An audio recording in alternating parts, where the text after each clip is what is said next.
Welcome to the Undisputed podcast. I'm your host, Jenny Taft. This podcast is the full show from today's episode of Undisputed from start to finish. They've got a busy slate, so skip Shannon, let's get to it.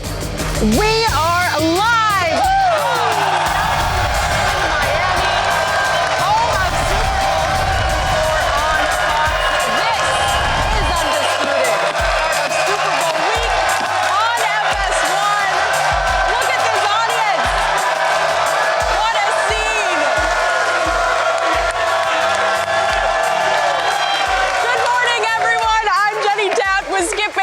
Shannon, Sharpe, good morning, guys. We love you, Miami.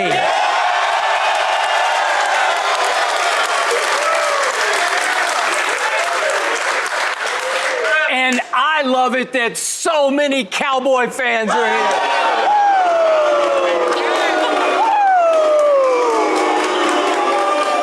This is my home away from home. Welcome. You know this, Skip Bayless? The Cowboy fans are here. They should be at practice, watching practice. Next year. Next year. Here we go. We have such an amazing show, guys. Lil Wayne will be here later. I am going to see if you're ready to give back his Lambo. We'll see about that. I've been seeing you cruising around Miami. I'm thinking I might just drive it back to L.A. Okay. Yeah, good luck with that one. I'm in for that. We also need to talk about Tom Brady and his cryptic photo. Really? What does he mean? Is he staying? Is he going? But of course, we will start by talking about the reason we are all here, Super Bowl 54, because we are getting so close to all the action. We are only 2 days away from the 49ers and the Chiefs kicking off here in Miami. Game predictions have been tight all week, as most are expecting a very close game. Shannon, it is time to make your official pick. In your opinion, who will win Super Bowl 54? You are on the hot seat. I'm on a very hot seat. And I've been going back and forth with this. And Skip, you understand. I think everybody knows how I feel about Patrick Mahomes. I think he's the best quarterback in the league. I think he's the best player in the league. And if you look at the top 6 players from each team, I believe the top 6 players from the Chiefs are better than the top 6 players than the 49ers. But from top to bottom, I believe the 49ers have the better team. And I believe in the end, that's what will wear them down. Skip, look, I've known Kyle Shanahan since he was 10 years old, but that's not the sole reason why I'm picking them. I played for his father for 7. I played for his dad for 7 years. I know what Mike Shanahan is capable of. I'm not saying Andy Reid is not a good coach, but if you say come up with a game plan to beat a team after 2 weeks, I'm going to take Mike Shanahan. I'm going to take Mike and Kyle putting a game plan together to limit Patrick Mahomes' possessions. It's going to be a close game. I'm taking the over. The over-under is 54 points. I'm going way over. I've got the 49ers winning this ball game 33-31. What? I'm shocked. I'm not changing my mind. You can't make me feel bad and make me change my mind. I can't believe what I just heard. Believe it. I am dumbfounded. I am flabbergasted. I am stupefied. I am blindsided by the fact that my man, the Hall of Famer Shannon Sharpe, just flipped his pick again.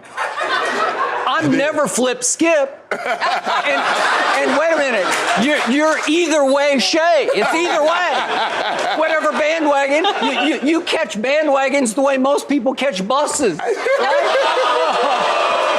I don't care. Am I right? No. So all week long, stop it, all season long, I have had to sit across from you hearing about Patrick Mahomes boy. Mahomes boy. Patrick Mahomes Jordan. He is now the Michael Jordan of this NFL. You did say that. You co-signed on it. You know it and I know it. This was coronation week. I was getting to the point where I expected you to give his induction speech on the field before Sunday's game, a zero ballot Hall of Famer. We are going to induct Patrick Mahomes before he played in his first Super Bowl into the Hall of Fame. That's what I keep hearing from you. And now, on Super Bowl Friday, you have jumped ship on Mahomes boy? I don't get it. Well, why would you? But I do get it because, wait a minute. Who was it who brought up to you on Tuesday, sitting right here, there's this coach of the coach on the other side a coach named Mike Shanahan, who guided you to your first 2 Super Bowl rings. That is correct. And to me, Mike Shanahan is beyond Andy Reid as a play caller and an offensive strategist. No he just question. is. Yes. As great as Andy Reid has been, and that's debatable, Mike Shanahan is the real deal. He is. And Mike Shanahan is the unofficial head coach of the San Francisco 49ers. Once upon a time, older Cowboy fans will remember this. Remember, Mike was the offensive coordinator of the 49ers through my glory days back in Dallas, 92, 93, 94, right, when 49ers Cowboys met in 3 straight NFC championship games. My team won the first 2, but Mike's team, Mike Shanahan's team, won the third one. Again, it was the rubber match, you could call it. And they went on to just wipe out the Chargers in the Super Bowl. And Steve Young he broke through and got the, as he kept saying, monkey off his back and won a Super Bowl. Correct. That was Mike Shanahan as the coordinator. So now his son is calling the plays, but Mike had 2 weeks to strategize with his son. And I told you that's a force of nature. It is. So you were stuck between rock, Patrick, my homeboy, Jordan, and a hard place, the proverbial hard place, because the hard place is not one Shanahan, it's 2 Shanahans. So all of a sudden, in a shock to me, you have seen the light and come over to my side, and you're picking the 49ers, which is so wrong for about 49 reasons. But in the end, for one reason, you were right, because I've been trying to explain to you all the week, and I'm not even in the Hall of Fame. I don't know where I understand all this, but I've been trying to explain to you all week. You're right that the 49ers are just better. They're just a better football team, and they are going to win this game. Wow. So now I'm going to give you my 4 takeaways from Super Bowl week, and I'm going to start with this one. I told you in my life, and I go back to Super Bowl 13 covering this game. I covered Tom Landry's Cowboys against those vaunted Pittsburgh Steelers. It was the first time they met in the Super Bowl right here in Miami. It was a long time ago, but that's how far back I go. I have never seen a quarterback more overhyped before his first Super Bowl than Patrick, my homeboy Jordan. He's not over. Is he not as good as advertised? I don't know, because he did win the MVP 2 years ago, and then by his standards, he had an okay year, but it was only an okay year. And then everything broke exactly right for them in the postseason. They got breaks, they got huge upsets thanks to the Cinderella Titans, and then they got to play 10-6 Houston at home, and they got to play 9-7 Tennessee at home. And they fell behind 24-0, and they were just a force of nature in the comeback, but they were behind 24-0. Did Mahomes have something to do with it? Yeah, he had something to do with that, because he wasn't very good early, and they did drop a lot of balls, but he wasn't sharp either. And then they fell behind to the Titans, 17-7. They roared back, but he wasn't very good early. So I'm not completely sold. Maybe he'll put on the show of shows. Maybe he will be a one-man Harlem Globetrotters on Sunday. Maybe he'll be throwing behind his back passes, between his legs passes. Maybe there'll be a halftime skills competition, and he'll come out and win it in ways that we've never seen before. And everybody will thrust him into the Hall of Fame. Maybe that will happen. Maybe he'll go on to win 7 straight Super Bowls and eclipse the great Tom Brady. Well, I don't know. But the point is, this week has been coronation, foregone conclusion for Patrick Mahomes. And here's the point. The San Francisco 49ers are sick and tired of hearing about my homeboy. You know it, and I know it. If you had been on the other team, you would just be spoiling to get out and get even with him, because you're going to play like you're sick and tired of him. Well, Skip, it happened to us in Super Bowl 32, our first one when we played the Packers in San Diego. Brett Favre. They were the reigning champ. Yeah. Brett Favre was the 3-time regular season MVP, and they were 11-point favorites. The NFC had won 14 straight. How many times privately that week did you say, we're going to show that sorry? We said that a lot. Yeah. A lot privately. And Mike reinforced that we were a better football team than them. But, Skip, I think the biggest thing for me is that if you look at a 49er-based offense and they run the football, they were second in the league in scoring. What they can do, the way to beat Patrick Mahomes, and always has been the way, is to possess the ball. Skip, I don't care. If you give him enough cracks at you, I don't care how good your defense is. He'll figure you out. Yep. You know they have too much talent. Okay. They can figure you out. Mike Shanahan and Kyle will come up with a game plan to run the football, to possess it, and keep Patrick Mahomes' possessions to a minimum. You give him 13, 14, 15 possessions. What teams normally get in the game, Skip? You're not beating them. All right. So, to my second takeaway from Super Bowl week, Andy Reid has become the biggest sympathetic figure coach we've ever had going into a Super Bowl. Everybody loves. He's so likable. Dear old, what do you call him? Red, right? Dear old Red.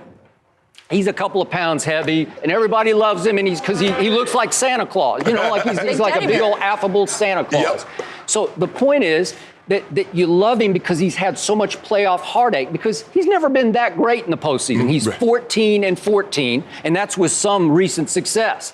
He's now 2-5 in championship games, NFC or AFC, correct, which is not that great. Good. And here's what a lot of people have missed about Andy Reid.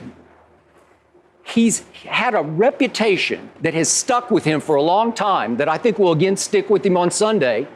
He is all pass, little run, and little defense. Now, their defense has come alive under Spagnuolo, and I think Honey Badger is an extraordinary player. They used to have a pretty good defense on the rest of Jim Johnson. That's back to Philly. Okay, yes. Back to Philly. Yeah. But the point is, now you got an Andy Reid with a reputation for his teams in the biggest games don't play disciplined football. Yes. Because the light is so green on offense, they will try anything, and sometimes it'll blow up in Andy's face. So also, in the end, in the biggest games, Andy's teams play with more finesse than force. They're not the most physical football team. So all of a sudden, they're about to face the most physical football team in the NFL. This team will come at you. This team will knock your block off. Right. And I think Andy and company are going to get their blocks knocked off on Sunday by an extremely physical team on both sides of the ball, which leads to takeaway number 4. That Pro Football Focus ranking of players in the Super Bowl on both sides, 1 to 50. Well, 1 to 20. It was 1 to 50, but we took the top 25. We took the top 25. Go to just 24. 18 of the top 24 players, they're ranking 49ers. Yes. Well, they're just better. They're better in both lines. They're more physical in both lines. And defensively, they're just better. I'll even just give you they're a little better than the Chiefs, because the Chiefs have come a little bit alive on defense. But now you get to the fact that, to your point, the 49ers have the perfect antidote for my homeboy, because their front four as pass rushers, since D Ford came back, remember, he missed a big chunk of the regular season, didn't come back until they were hitting the playoffs. Right. Have you checked them out, the front four, since the playoffs started? They're virtually unblockable. Did you see what they did to Aaron Rodgers? They were all over him the whole game. They're going to be all over Mahomes. He will not have faced an onslaught like he's going to see on Sunday. And then I don't think that defense has faced an onslaught like they're going to see running the football. Thanks to Mike Shanahan, he has turned Mostert into Terrell Davis, who helped you win 2 rings, right? Yep. And it's called outside zone. I don't want to get too X and O here, but it's all bells and whistles. It's a whole lot of motion and a whole lot of misdirection and a whole lot of hocus pocus, right? Yep. But it's hard to follow because they'll let Debo carry the football. Yep. And by the way, have you seen Debo's numbers? He carried it over the last 7 games. He's carried it 12 times for 171 yards. He's become a force of a runner because he's the most physical receiver on the field, unless you want to throw Kittle in as a tight end. Right. But the point is, they're going to run it like crazy. And the Chiefs finished 29th against the run. Yep. They can get bullied by the run. But they did a nice job against Derrick Henry because it's just, here I come. Derrick Henry, I'm just going to run it right up your gut. He's lining up in the eye. They're going to hand it to him, and they're going to toss it to him. There's nothing, no razz. There's no finesse to it at all. It's all down your throat. And so they just set the edge, and they said, we're going to funnel you inside, and we're going to gang tackle you. And they did a really nice job on it. Well, Skip, and I agree with everything you said, but the question that I want to ask people, who do you trust more? You trust Jimmy G more, or you trust the Chiefs defense more? Because if you think about it, I believe the Chiefs defense is undisciplined.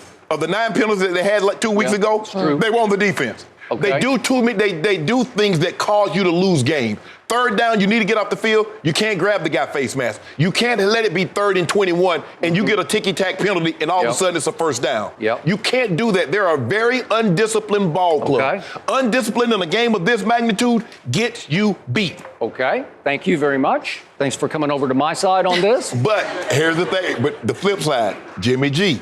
Now, Jimmy G is going to give you 2 opportunities in this game. He will. He's going to give you 2. He gave Minnesota 2, they got 1. He gave Green Bay 1, they got none. He will give you an opportunity to come down with the football. And that's what we preached all Greg Robinson, who's the defensive coordinator, Skip, when we were in Super Bowl 32. Yep. He said, now Brett Favre's going to get us opportunities. We just got to make sure we come up with them. Well, he threw an interception. Steve Atwater caught it. We forced a fumble. We got that also. So there'll be opportunities in this game for Jimmy G. But I think this is where they're going to come out, Skip. They think they're going to come out and just run the ball early. It's going to be a lot of bootlegs. It's going to be a lot because that's what Kansas City's expected. Oh, Tennessee just lined up and just tried to run the ball, run over. That's not what Mike and Kyle Shanahan's going to do. You watch. There's going to be a lot of bootlegs. There's going to be a lot of misdirections coming at them early. Then they'll settle in and they'll start trying to run the football down their throat. Okay, so you say that Jimmy G will give them at least 2 opportunities to intercept the football. Yes. I believe if Kyle Shanahan had his druthers in this game, he would give Jimmy G only 2 opportunities to actually throw a pass. Well, Skip, think about that's all. Like they don't want to throw it. If they could throw none passes, they throw none. But think about it, Skip. He only threw the ball, 10 times against Green Bay, and he put the ball in harm's way once. Okay. He only threw the ball a handful of times against Minnesota, and he put the ball in harm's way twice. So it doesn't matter how many times he does it. He's going to, that's just who he is, Skip. He's a little reckless with the football. Okay. So he is what you used to be. You're seeing I guess it's your worst nightmare come true right before your very eyes because the Shanahans have recreated your Denver Broncos, who won back-to-back Super Bowls and could have just kept on keeping on, but John Elway decided to step aside, Correct. right?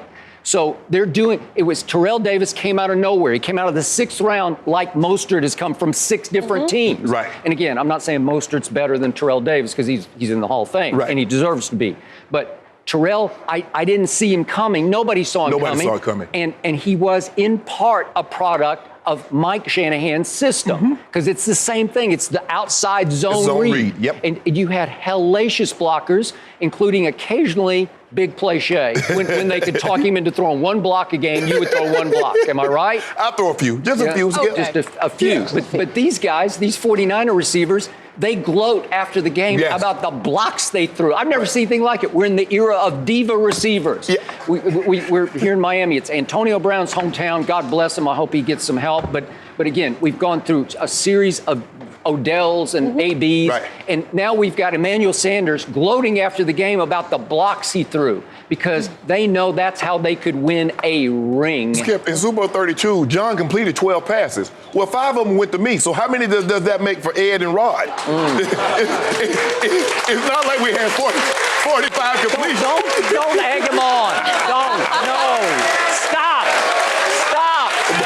Don't. You're going to egg him on. He's going to start spouting all these stats. No.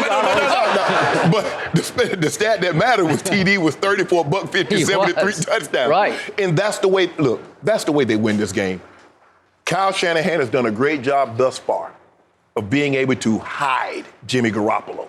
There have been very few teams that have made him show who and what Jimmy Garoppolo is. If you can't make them show who Jimmy Garoppolo is, you can't beat this ball club, Skip. Okay, but then you went to Baltimore with Ray Lewis and company. Yes. And what happened? You went and won a Super Bowl with Trent Dilfer. No disrespect to Trent. He's a really good guy. Yes. But he was not a great player. Right. And you got away with beating the New York Football Giants in the Super Bowl, and Trent made a couple of throws. He made one early for a touchdown. Yeah. And that was about all you needed, right? Well, the thing is that they couldn't make Trent throw the ball more than what they wanted him to because we could run the ball with Jamal Lewis. We could turn around and hand the ball to Jamal, and Jamal get 2, 3, 4, and keep the sticks moving. It's happening right before your very eyes. But the one thing that we didn't do that we forced the other team to do was turn the football over. We got a pick 6, we got a fumble. And so if you when you play a team like Patrick Mahomes, if you can't give him extra possessions. You turn the football over against this team, you see what happens, Skip. You start, and the Kansas City, they're not a big turnover team. They don't force a whole lot of turnovers, but this team does. They get a lot of them. They got, they forced Aaron Rodgers into 3. They got 5 turnovers in 2 playoff games. So that lets you know they will take the ball away. On the flip side, Tennessee, not so much. That's not how they win games. They win games by putting a ton of pressure on your offense because Patrick Mahomes, they get going. And next thing you know, it's 28, it's 35, it's 40, it's 50 points. You got to try to keep up with that. And so now all of a sudden you take unnecessary risk. What Kyle Shanahan says, we're not going to put ourselves in that situation where we have to take those risks. We believe we can run the football with the number 2 rushing attack against the bottom half run defense. We like our chances. Now, Jimmy, you're probably going to have to throw the ball somewhere between 10 and 15 times. That would be ideal. Skip, they don't want to get the 25, 30, 35 throws. By the way, speaking of your 3rd Super Bowl, Baltimore against the Giants, I can't remember your stats in that game. Can you help me? I think I had 1 for 5. 1 for 5. I'm pretty sure. Applaud that. Go ahead, applaud. You can applaud. Way to go. Well, 1 for 5. There you go. That's a Hall of Famer. The Hall of Famer caught 1 ball for 5 yards, and they won the Super Bowl. But what you didn't see, Skip, is that they was doubling me. On that first touchdown to Brandon Stokely, they doubled me and left him one-on-one. Yeah. That made it all happen. Yep, that's what it was. Wow, I lost sight of that. So, in the end, big picture, I'm going to go bigger than you go. I think it's going to be fairly decisive. I'm going to go 31-21 San Francisco because I think it's going to be apparent early that one team is just better and more physical than the other team.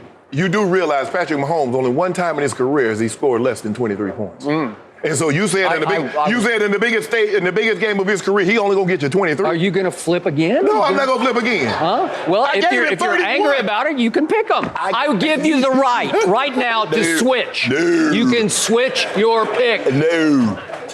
I watched a whole Sunday night game. I just sat there. I was like falling asleep this year. I watched it, and it was at my homeboy. It was in his home. Yeah. And I watched him score 13 points against the Indianapolis Colts, who are not in the Super Bowl. First and only time. First and only time. It hadn't happened in 36, I think, Really? 30 plus starts.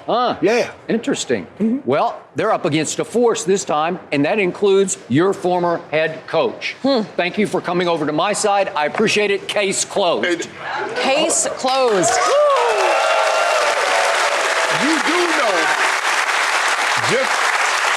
even if they lose this game, it doesn't dim the light that's on Patrick Mahomes. He's still the best quarterback in football. We agree with that, right? Oh, I think it's going to dim.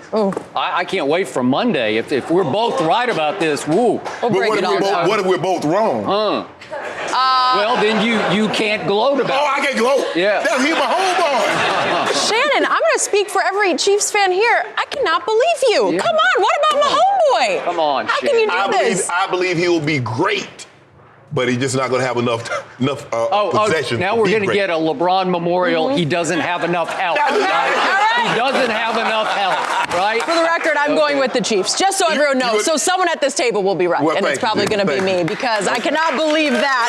Either way, we are going to have a special Super Bowl edition of Undisputed at 11 a.m. Eastern on Fox, so please check us out there. This game is going to be incredible. No mercy. Cowboys defensive end, two-time Pro Bowler DeMarcus Lawrence is here. You're here on behalf of the Dude brand, and we are just so happy to have you join Undisputed today. Well, thank you for having me.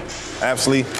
I got some wipes for you guys. Oh, some thanks. dude wipes. Appreciate that. Help you clean up the mouth. My mom told me I had a potty mouth, so dude wipes is, here sponsoring me and sponsoring all you guys. So thank Very y'all. cool. Thank you. Thank you. Appreciate it, bro. So, DeMarcus Lawrence, I all but gave you a standing ovation a year or so ago when you got paid, because you really got paid because you earned it. Right. You were as dominant a pass rushing force as there was in this league. And then last year happened, and I'm the biggest Cowboy fan on earth, and I still can't wrap my head around what happened, especially on the defensive side of the ball. It just didn't happen. So you've had a month or so to sort of just cogitate about it, just let it sink in. What went wrong? Right. You said I was a dominant pass rusher, but also a dominant run stopper too. So just being able to go and look at both levels of playing football, running and passing game is it's really all about making your stops when it's time to make your stops. And we had opportunities to get turnovers, and it's all about doing those things when the time matters, and we didn't do it. So that's why I feel like the season turned out the way it did. It wasn't nothing to do with our belief or how we looked at the game. It was all about, coming together and making the plays when the time. You did get your shoulders fixed going into last season. Did they bother you at all? I mean, Not necessarily. It's all about just regaining strength. And it's hard to regain strength when you're already in the fire after a surgery. So glad I made it out the season. I'm healthy, so I can, regain my strength. So is there anything to the notion that when a bunch of guys, a bunch of stars get paid on a team, Zeke got paid, obviously, and we can go to the Jalen Smith we had him on yesterday, got paid, you got paid, that you lose a little bit of edge, a little bit of fire, a little bit of drive? No, getting paid, it can make you comfortable. And that's one thing, having Coach Marinelli taught me a lot. Being comfortable with being uncomfortable. And that's how I play my game. That's how, I try to raise my family. And that's one thing I don't think, I seen any player or, Dak Prescott even get comfortable. So it was all about just execution and timing. All I hear, everybody talks. Anytime someone does the Cowboys game and we come back, we hear the roster. This is the most talented football team. This is the most talented roster. So many different coaches would take this roster over their current roster. I feel like you guys hear that and you think you can just take the field because we got the star on our helmet and win ball games. I don't think you guys play to the level of what you should be playing to on a consistent basis. What do you say? Oh yeah, the star is a huge, factor.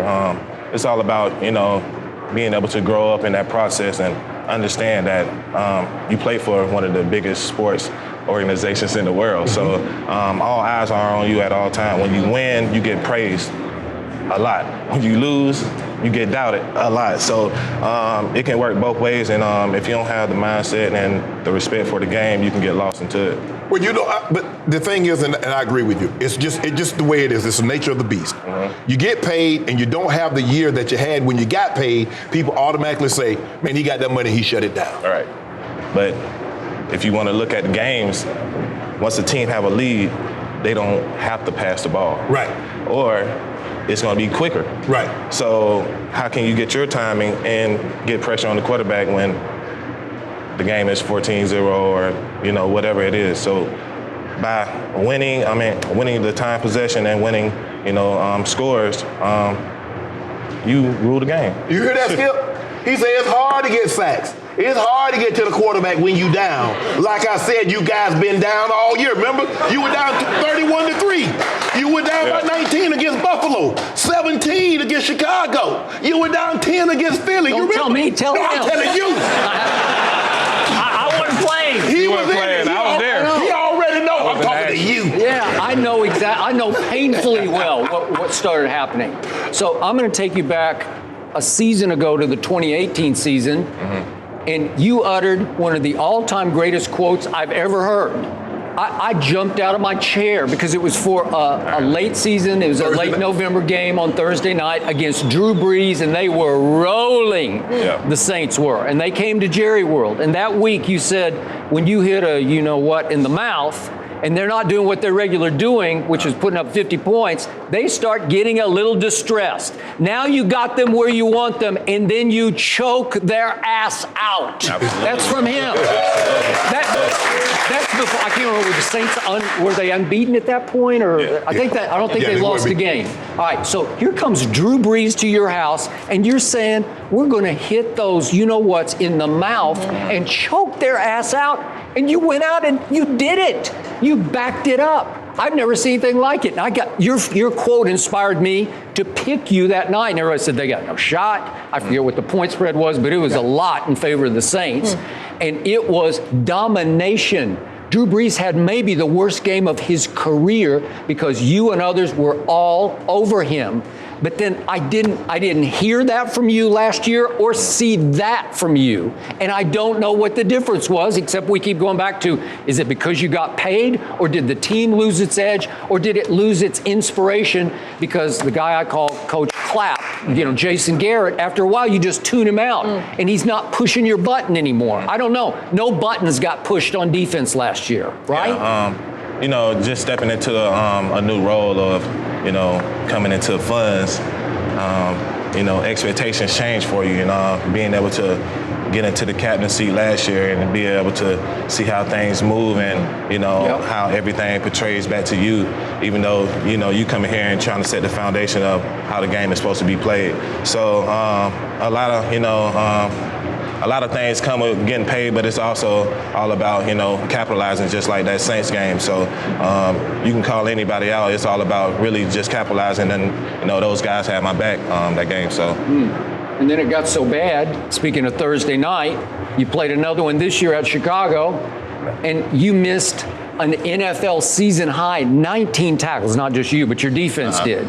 Well, that's just wrong. It's just like, you're better than that. And I asked Jalen Smith yesterday, before the game, when you're warming up on the field, did you look around and think, well, we just don't seem like we're into this? It's hard to just try to, focus on one person or read each other's energy. It's all about, you preparing and making sure you're straight to, go out there and capitalize on your moment. And when you get out there and you see a guy, miss a tackle, you ain't gonna think it's gonna lead to 19. You gonna, hey, bro, get right, let's go. Pick your guy up. But that was one of our bad games, and I missed tackles too. So, and I feel like I'm one of the best tacklers in the league, and it's all about making the plays when you got to. Jason Garrett ultimately lost his job, and we had Jalen Smith on here yesterday. I say, coaches don't get fired by themselves. Right. Coaches coach 53 players. So if the coach loses his job, the 53 players didn't do their job. Well, obviously, Jerry can't fire 53 guys. He takes the guy that he feels that is most responsible. Talk to us about Skip wanted the guy gone a long, long time ago. Tell us about what did you like about Jason Garrett's coaching style, and what didn't you like about his coaching style? Yeah, I like his demeanor. Every morning he came in, he was focused, ready to go, and had us on time every day. So just having that energy and bringing it to your team. He got a favorite saying. I can't say it on national TV, but just a tremendous respect for the guy, and I really love his passion. Wow. Love his passion. Wait, are you saying you're missing Jason Garrett? Or? No, I mean. He didn't say that. He said that. You gotta understand the type of verge I'm going into my career, and I respect Jerry's wishes and what's going on. But this is my first coaching change. Jason drafted me, so being able to see this transition, I got my eyes wide open and ready to go. What feeling have you gotten so far from Mike McCarthy? I ain't get to meet Mike yet, but got to meet the rest of the coaching staff. Mr. Nolan, Mike Nolan, Mr. Nolan, yes, sir. So being able to have those guys around and being able to see the type of energy they're trying to bring to the team is very exciting. Are they going to stay 3-4? Are you guys going to stay at 43, or are you going to go into a 3-4? It don't matter. We athletes, baby. Oh, you want to play? You want to play the 5-tech? Bro, I play 4-tech. I can go 3-tech. It doesn't matter. Okay, that's what I like hearing. He said whatever it takes. Whatever it takes, baby.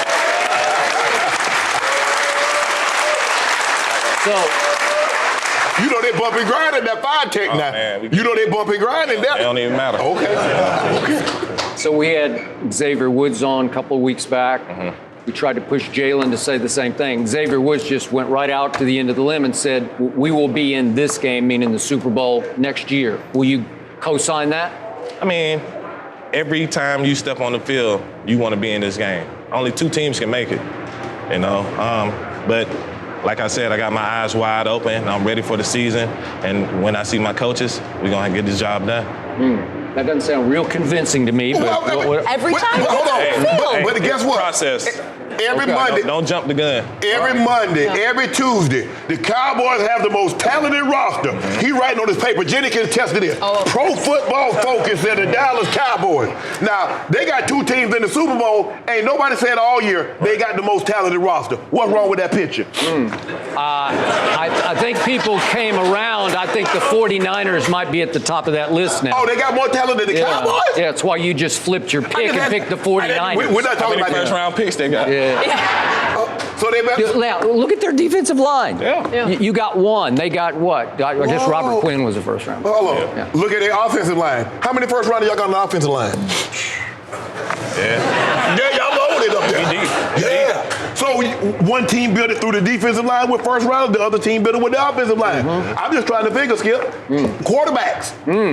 Who got a better quarterback, Skip? I think it was obvious that last Who you year. talking about, KC or San Fran? I was talking about your guy. Oh. I was talking about your guy. You talking about my guy? Yeah. Oh, my guy is absolutely the number one quarterback. Thank you. Oh, Then now we got a The number statement. one quarterback. In Dallas. In Dallas. Yeah, okay. No, the number one Anywhere. quarterback in the National Football Stop playing, League. Skip. Oh, man. He had a better year Bro, than you ain't Patrick seen Mahomes Foles? did. No, I'm gonna You be seen Foles this year, man. Yeah, he was You seen good. Foles, bro. Y'all got the fifth best brother quarterback in the NFL. That's all he's got. That's all he's got. Is he better than Mahomes? Be real. I mean, Mahomes doing his thing. Okay. I mean, Mahomes is where he's at right now. Deshaun, Russ, I trust. Hey, the game changed every year. Every year. Well, he gonna have to take some gigantic leaps to pass those guys. Well, we gonna see. I believe in Foles. So, DeMarcus, would you give back some of your money so Dak can get paid? Hell no. I'll push you right up the set if you say yeah. See, one thing about me, I don't never get into another man's funds. Thank you. You know, that's his business. I don't handle mine. All right. My job is to play football. And what you tell Steven? The salary cap, that's not my responsibility. They run the NFL, right? Yeah. All right, now, work together. Work together. All right. Way to go. We appreciate you. I Thank you. appreciate y'all. Thank you so much for being here. Really appreciate it. No mercy.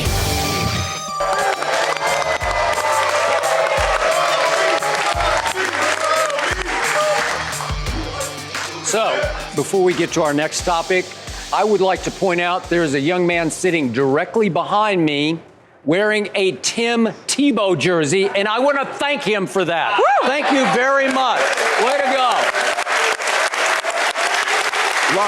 That was just for you, Mr. Sharpe. No way. Remember, he starred for your team, the Denver Broncos. Well, Skip, what happened was that Laundry had backed up on this gentleman. And so he had to get, Tebow was the only one that he had available. Yeah. He had been wearing Mahomes and Jimmy G all week long, so he like. That's the Tim Tebow who, as a Denver Bronco, actually beat Ben Roethlisberger in a Super Bowl game. No, it wasn't. It wasn't a Super Bowl.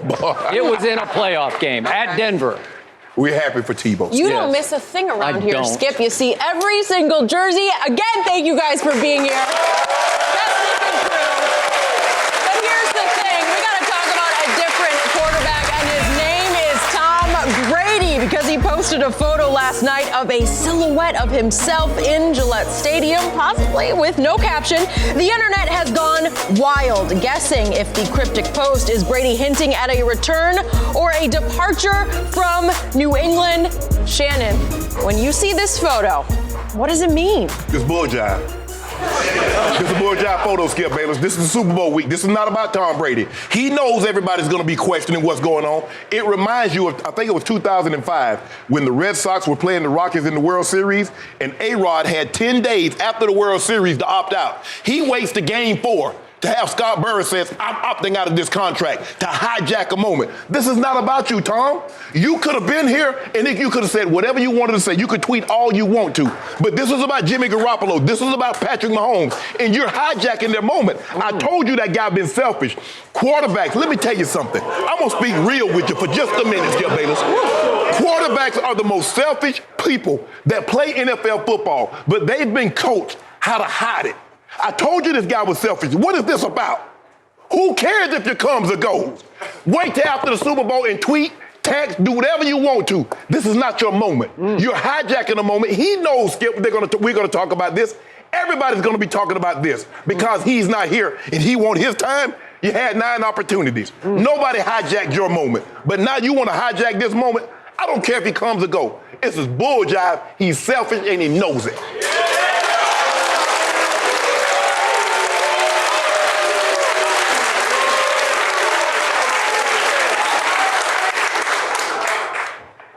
There are a dozen quarterbacks, 30 quarterbacks here this week in Miami, and they're all trying to upstage the game because they're all trying to sell products. Oh, but stop it, Skip. Tom Brady is setting up some big bombshell product drop. I don't know what it is, Under Armour or something. I don't know what it is, but trust me, there was method to this. There was something set up that will drop on Super Bowl Sunday because he's in business like everybody's in business, like you've been in business, like you've sold products before. That's just the name of the game. Am I right? I'm selling as we speak right here, right now. Yeah, I know. Do you want me to remind you everything? Okay. Yeah, I'm selling. Really? Okay, way to go. So the point is that Tom Brady has been in the last 3 Super Bowls. Yes. And he has been in 4 of the last 5 Super Bowls. Yeah. That's pretty good, Yeah. right? Yes. So I'm going to give you this much. I do believe there's a little part of Tom Brady that is saying, hey, don't forget about me because I ain't done yet. Okay. Okay? Yeah. And you have condemned so many of his social media posts as lame or nerdy or cliched or however you want to say it, right? Golly gee whiz Tom is Golly selfish. gee My whiz favorite Tom. version. But Golly gee whiz Tom also has a little side of him that he loves to mess with everybody's mind because he gets a kick out of everybody trying to figure out, is he coming or going in the tunnel? Is he coming toward us or is he leaving the stadium or what is he doing? And he knew this would drive everybody to discuss, what does that mean? I should Photoshop the picture that have Coach Belichick on his shoulders with a middle finger up. Oh, really? Yeah. Well, I don't care what you're doing. You got to get up out of here. Well, it's very possible that Tom Brady's effectively middle finger is up in that picture. You might be right. He's saying, I'm out of here. Well, because I think he is going, not coming. I think he is leaving. Once I get past being disappointed at Tom trying to hijack the moment of the Super Bowl, I think he's looking at the field saying, I'm not done with this yet. I don't think we can try to think that he's like, okay, I'm leaving Foxborough, I'm leaving New England. But Skip, I believe he's walking towards the field, says, I'm not done with you yet. But you could have done that on Monday. You could have done that on Tuesday. Guess what? So what? They're going to start buying products after Super Bowl? They're going to buy products on Monday. Guess what? All those commercials that they paid, thank you for paying this big time money. I think they're paying $5 million for 30 seconds. And they sold out of them. Sold out. And guess what they're going to do, Jenny? They're going to run those same commercials, what? On Monday, on Tuesday, on Wednesday. So Tom Brady could have posted this photo on Monday, Tuesday, or Wednesday. Okay, not to get too heavy or too deep here, but obviously something happened on Sunday night that sort of cast a pall over our week, and we're still reeling from it. Yes. And so it would have been a little out of bounds and in poor taste for him to be posting anything like that on Monday or even Tuesday. I'm still not over it. Nobody's over it. Obviously, we still got a lot of great Kobe jerseys here, and thank you for that. We appreciate you very much.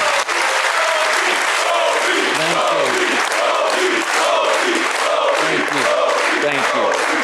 But the point is, Tom Brady's got a huge ego, and he has kept it under wraps, and I still think he's one of the great leaders in the history of the game because you've never heard one person who's played or been on his team around him. No assistant coach, no front office person, and I've known dozens of players who have played with him. Trust me on this. I would tell you if I'd heard one negative thing, not one. Right. They all believe in him because they say he's real. He's 1,000% authentic. Does he have a big ego? How can you not have a big ego? You have to play the game, right? Yes. You have to have a huge ego to do what he does. The greater the player, the greater the ego. Okay, all right. So again, you're right. He's got a big one, and he's basically, there's a part of him that's, I'm sure he's getting a little irritated by all the Mahomes coronation love. Why? Because he thinks he's still the guy. Well, Mahomes was the MVP last year. He wasn't out there saying, Not last year, last year. No, it wasn't last year. No, it was last year.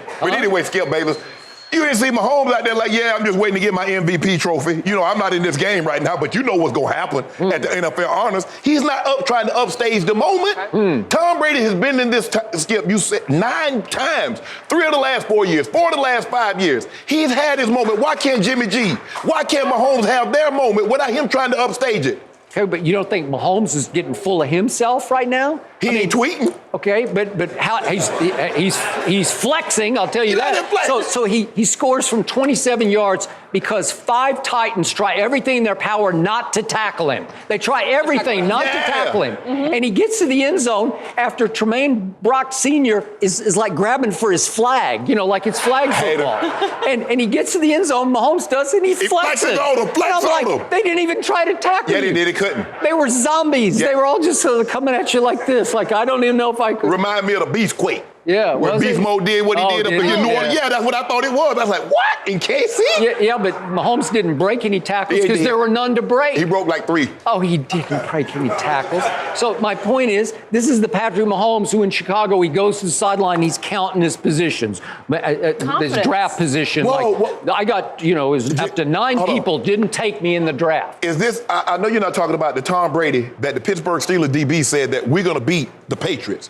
And Tom Brady throws a touchdown, and he runs all the way down the field, and he gets in the guy's face. Are we talking about that Tom Brady? I love that guy. Oh, you love that, huh? You do like that guy. Yeah, that's the guy I call Psycho Tom. Oh, but my homeboy flexing on him after he outruns the defensive end, puts the head fakes on Rashard Evans, goes down to the sideline, bulldoze Brock Sr. and gets into the end zone. He bulldozed yeah. Brock Sr. Brock Sr. had a senior moment. he didn't even try to tackle him. I don't know what you're talking And then about. he gets in the end zone and does this Yeah. on him, and you mad. It was the most overrated touchdown Get him. run in the history of the playoffs. In the history of the playoffs. Here it is again. Look at this. Look at Mahomes. Oh, look at that. I don't Look know. at Tremaine Brock. Mike Voter. Tremaine Brock saying, "Where's your flag? I got to find your flag." Stayed in. Yes. Somehow. How many other quarterbacks could have stayed in with the momentum taking them out of bounds? He tight-roped it. runs a 4.840. Stop it. That's the best run I saw by a quarterback all year except Lamar Jackson. Tom Brady's sitting at home saying, "I could do that. No, he Even can't. I could do that." Yeah. No. Yeah. Tom- He is. Yeah, baby, you know good well Tom Brady. I got him on that one.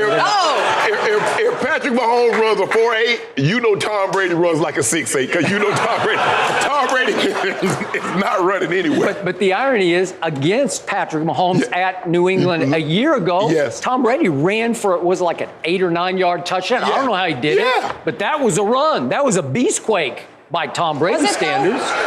I don't know about that. I don't know Yeah, about I that don't know either. about that. But Skip, you know he's trying to hijack this moment. People He's gonna. just trying to remind you he's still there. For what?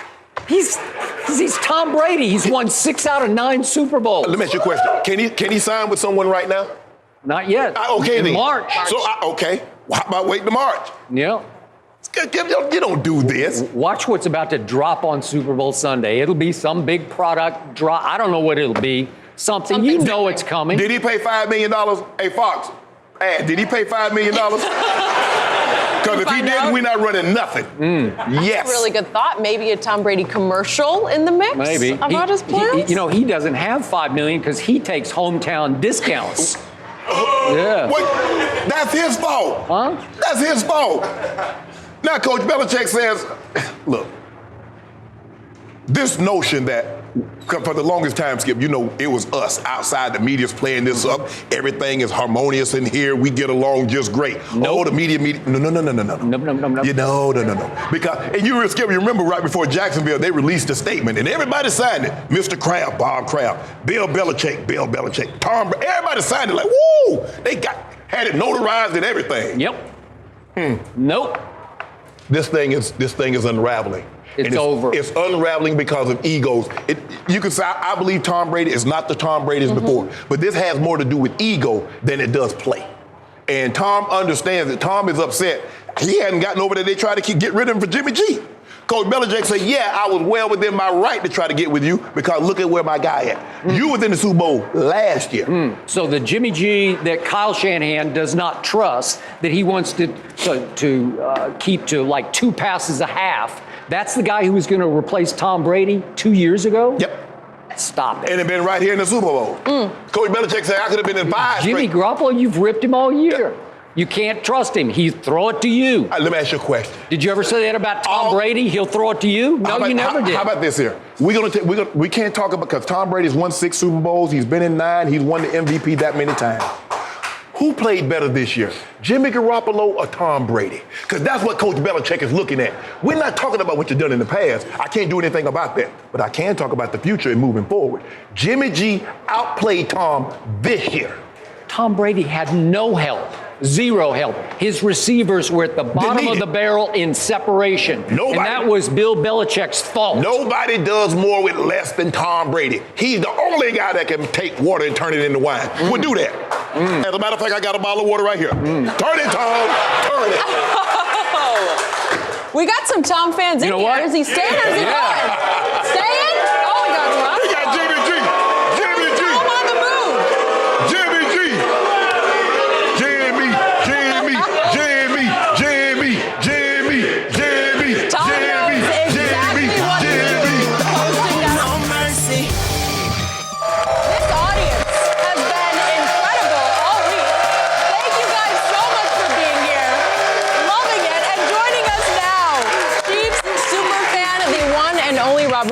thank you for joining Undisputed. Thanks for letting me be here. Oh, of course. So before we talk about your Kansas City Chiefs, Thank you. the skits and bits that you do on Fox NFL Sunday every week are weekly highlights for me. And I've always wanted to ask you, how hard is it for you and your writers to keep coming up with fresh material week after week? You've been doing it for you've finished 8 years, 8 years, now, right? yeah. How do you come up with such inventive, creative bits? Because every week is completely different. And every week is high on the score meter for me. Well, thank you for that. I appreciate that. Yeah, I'm very blessed to work with two very talented guys, Chris Peasy and Bennett Weber, and we've been doing this for 8 years, like you said. It is a narrow lane with which to do comedy. You know, it has to be football centric. It has to be PG at the most. Basically G rated. It's Sunday morning. Right, exactly. And, you know, a lot of the things I want to talk about, I can't talk about, you know. So I try to pick the game of the week or the most interesting storyline, and then we just kind of drill down on that and have a lot of fun with that. And then when all else fails, just go after Terry Bradshaw. Yeah. That's true. And by the way, you want to talk about a good sport. Yeah. Because he takes a lot of you-know-what from you, right? All those guys at the desk. I try to spread it They're around. great. But I respect them and love them, and I think they know that. That's why it works. So you grew up in Kansas City, and obviously this means something very special to you. 50 years you've waited for that helmet to be on that table. I'm telling you, I don't think my feet have touched the ground in about a week. I think my first Chiefs game was 1975. Wow. That was my first Chiefs game. And I went with the neighborhood kid and his dad. Do you remember the game? I don't. I remember being in the stands, and I remember seeing the stadium and thinking how big and massive it was. I think I was like 4 or 5 years old. I mean, I was a little kid, but it was powerful. And so every year I've been rooting. Every year. And every year I do the same thing. I go to Vegas in August and I bet on the Chiefs to win the Super Bowl. Do you really? Every year. And this year I've got the ticket right here. What were the odds? Do you recall? 7-1. Okay. You might get all that money that you've lost for the last 30 years. You might get it back on this if they Here's win. the thing. The ironic thing is I might not even cash the ticket. I might just frame it if we win. Yeah. Well, no. I'll frame the check that they gave me. I ain't framing the ticket. That's you. Yeah. That would be you. So that's all the positive side. But you're a diehard Chiefs fan, and you have died hard a lot of times. What level of concern do you have? Let's do scale of 1 to 10. What's your concern going into this game? I carry no concern. I carry no anxiety. It's all pure joy right now. Really? Absolutely. No fear. No fear. No fear. No fear. What's going to happen is going to happen. You know, you can't control anything. I got zero control You're over that. just happy to be I'm here. in Miami, and my Chiefs are in the Super Bowl. All right. I waited my whole life for that. So I'm just going in with a positive attitude and joy in my heart, and I got my family. My boy's going to be with me. We're going to share this together, come heck or high water. How old is he? He's 11, and he was with me at the Texans game, and we're down 24 points. All right, my boy's looking at me. We're 3 minutes into the second quarter. We're down 24-0. He's starting to get a little quivery chin, and I'm like, hold on now, hold on. I said, there's a lot of game. There's a lot of game, all right? All the bad breaks that happen to us could happen to them. You know, we got a lot going here. We got an MVP player out there. You know, don't quit yet. Like, and I was trying to give him this life lesson. I'm kind of half believing it myself, but I'm pushing it on him. And so I go, let's change things up, all right? You know, rally caps, let's change seats, you know, we'll do some things, you know, because that's going to make a difference. Sure. And all of a sudden, as soon as we did that, we went on this roll. I've never seen anything like it in my life. The greatest comeback in franchise history. We were winning at halftime. And I looked at my boy. He looked at me. I'll never forget it. His eyes said it all. They said, "I'll never doubt you again, Father." And I was like, yes, yes. So it was a great life lesson. So like we've been through that together, and now we're just going for broke and having a blast. You realize you were only ahead at halftime because of the most overrated touchdown run in playoff history. I heard you have a synapsis in your head earlier. I lost it. It wasn't that one run, Skip. It was what you call them. That was against Tennessee. The 27 yards. Oh, that was against Tennessee. That's right. Yes. It was Tennessee. Yes. That's right. Whatever it was, I heard you have a aneurysm a second ago. Because That was an unbelievable run. I know you think it was flag football, but only a handful of quarterbacks. I'm thinking like Lamar Jackson, Deshaun, somebody like that, Russell Wilson, and my homeboy could pull that off. That's right. Because the Titans quit. They just quit. They decided not to tackle anymore. I don't know what it was. I think it was Mahomes' magic. Yeah. Because Mahomes has got magic. Does he? He's got magic. I've seen magic before. Like certain people, I do believe certain people carry this leadership element. I don't know what it is, but I've seen it. Okay, Joe Montana. When he was playing for Notre Dame, okay, back in the Cotton Bowl. I was there. He did that drive. Remember that drive he did? Oh, do I? Okay, so like it was like 20 below He knows how to zero. respond to pressure. He knows how to, like, he just rises when the heat's on. I've seen it.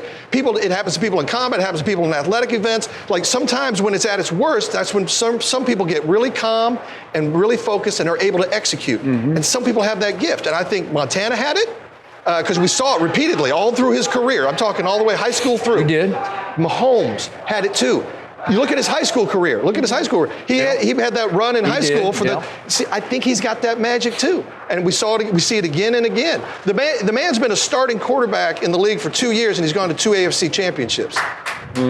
He's got the magic. Okay. So the Hall of Famer sitting across from me thinks that Mahomes has so much magic that he's now picking the 49ers to win this game. It's not that I'm picking against Mahomes. It happens to be he's on the Chiefs. I don't trust your defense. I think they're very undisciplined. They're not good against the run. Things that the 49ers do really well, which is not beat themselves through penalties. And they're going to run the football. You know that. You know they're going to run the football, and they're going to minimize Patrick Mahomes' possessions. That's the way you beat this team. You're not wrong. But I think the Chiefs' defense has improved so much from last year. So much, infinitely. And it comes down to which team's going to get more stops, any turnovers, obviously. Right. But then I think it's going to be the last team with the ball. Probably going to win this game. So what's your gut feeling at this moment? What do you envision in sort of your wildest dreams? The score is going to be what? Oh, goodness gracious. I hadn't thought about it, but I probably put it in the 30s. It's like a 31, 34 game, somewhere in that range. And probably might come down to a field goal, last-second field goal, one way or the other. And so Mahomes will pull off what Tom Brady has pulled off 6 times in Super Bowls, which is a fourth-quarter game-winning drive, right? Is Tom Brady here? Why are we talking about Tom Brady? He's not here. He is not here. Because he's the GOAT. No. The GOAT is in the pasture. We got some new GOATs. We turned them into the pasture. Now, they let Mahomes and Jimmy G. Well, let's talk about you. What's going on? This guy, as a Chiefs fan, has broken my heart more times as a Bronco than I care to mention. When you went to that game in 1975, you got to see him play. Right? He was there. Do you have any memories that stand out from this guy? Specifics? Just breaking your heart? Well, yes. There was a bunch of times. Every time he and Elway came into our Arrowhead, there was always, the game was never over. Like, even if we were winning, it was always like, oh, God, they got the ball with 2 minutes left. I mean, we'd all just kind of put our heads down because they found a way. They always found a way. And then, of course, I always loved your quote, what's it like playing at Arrowhead? Man, I don't like playing with 50 or 80,000 farmers screaming at me. Did you say that? Shannon. 80,000 farmers? You said that? Yeah, I think you did say that. But I like Kansas City. Second greatest fan behind the Broncos. Really? Huh? Interesting. We're division rivals. Of course he's going to say that. I don't blame him. Division rival, fierce rival. Yes, so exactly. You outgrew that quote. You grew up after that? I pulled for my homeboy. Think about it. We division rivals, and when I pulled for my homeboy. No, it's been a great week, though. I'm just happy to obviously be here. A lot going on, doing bits for the Fox pregame show, and it's going to be great. It's going to be. And you're done with your hit for this time? You wrapped it up? Yep. Shot a little bit yesterday. Can you give us any little tease about it? You're going to see a lot of celebrities. Really? I'm going to make a pick. I'm going to pick, so good luck guessing what that's going to be. What? Interesting. Are you going to be on the sidelines? No, I'm going to be sitting with my boy, helping him stand. Yeah. Enjoy this with your family. Congratulations on getting here. I'm also doing a Super Bowl spot. Are you? Yeah, doing a Super Bowl commercial. Because remember you guys were talking about paying the bills? Right. Yeah, well, I got to pay the bills too. So I did a Super Bowl spot, which is actually going to be kind of fun. It's for Bounty. I'm like the Bounty man now, the quicker picker. Oh, so yeah, me and like Sofia Vergara. It's kind of this whole thing, but it's interactive, so it's really kind of fun. Really? Yeah, it's going to be something like you've never seen before. Rob, what can't you do? How great is this guy, everyone? Thank you for being here. Thank you. Enjoy this with your family and your son. And don't forget, you can watch him on the pregame show Sunday. No mercy. Well, we have all been grieving the loss of a legend, and Frank Vogel said the Lakers want to represent what Kobe stood for and continue the pursuit of the Lakers' 17th championship.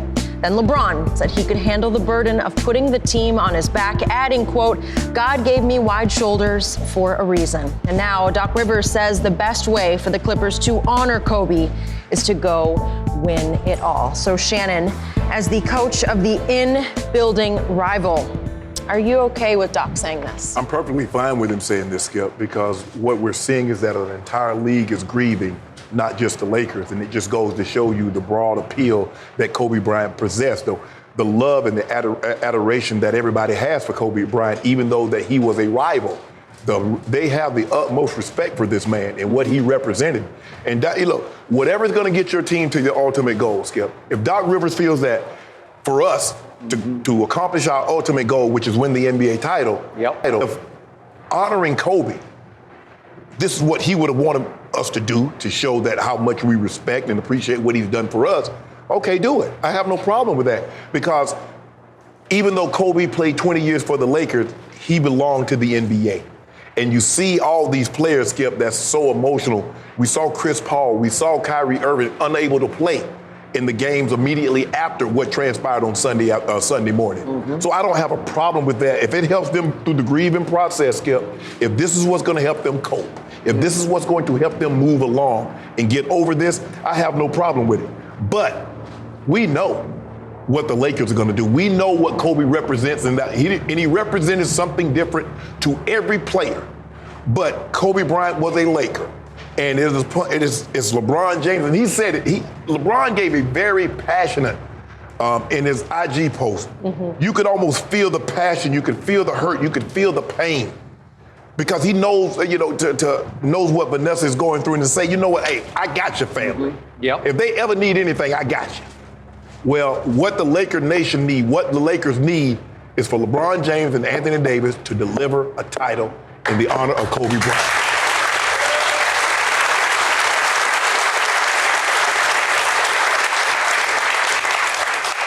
But you obviously realize the deep irony in the possible offensive nature to Laker Nation of the coach of the Clippers, long considered sort of the stepchild in LA, the second team or maybe the 10th team in LA, right?